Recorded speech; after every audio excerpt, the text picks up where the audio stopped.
Hi everyone, welcome back to another analysis video. Just as promised, today I'm going to analyze everything that occurred on episode 12 of Higurashi Sotsu, which honestly was a little disappointing in my opinion. Don't get me wrong, the episode wasn't bad, it just felt more like a rerun. I was hoping to see more new material, but the amount we got just wasn't enough. Hopefully they make up for it for next week's episode. Anyway, let's begin.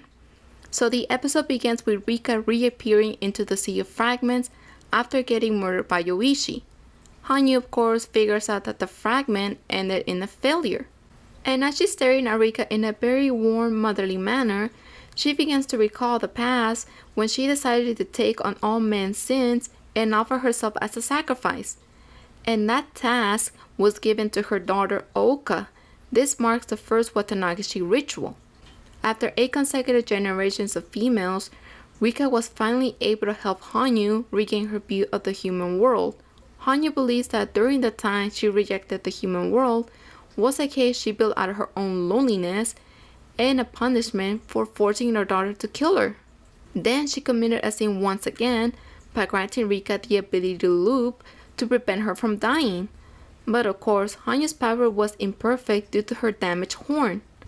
However, after seeing Rika's refusal to give up and her friend's encouragement in Minaguroshi, Hanyuu decided that she couldn't stay as a bystander and became a participant.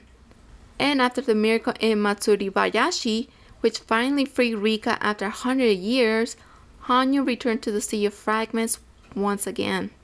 Then we see many of the fragments shattering and going into Hanyuu's damaged horn. It makes me wonder if she's getting power from all these fragments to grant Rika the ability to remember who kills her. Before she disappears once again, she leaves Rika something very important, the Onigari no Ryu, a sword capable to kill those who live in loops.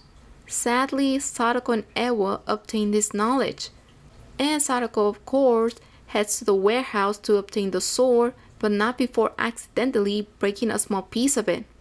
This explains how Rika was able to find a small shard inside the statue. However, there's something odd about the sword being inside the statue. If I recall correctly, in episode 7 of Higurashi Go, in Watadamashi-hen, Shion touches the statue, which reveals the sword to be missing. This is where I became a little confused and decided to check some of the tips in the BN about the Onigari no Ryu and the Forbidden Scrolls of the Further Shrine.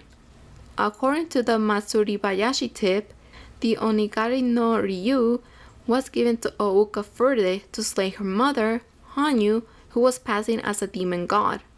After completing the task, the sword was sealed inside the statue of Orashiro. However, it is unknown what happened during that confrontation.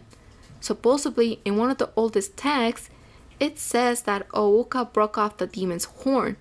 And we see a scene in episode 20 of Higurashi Go where Satoko touches the statue and drops a horn.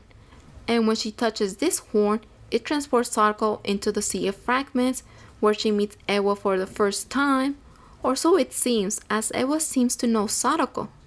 She remarks in episode 22 of Higurashi Go that the horn that granted Rika power was damaged, but hers was not.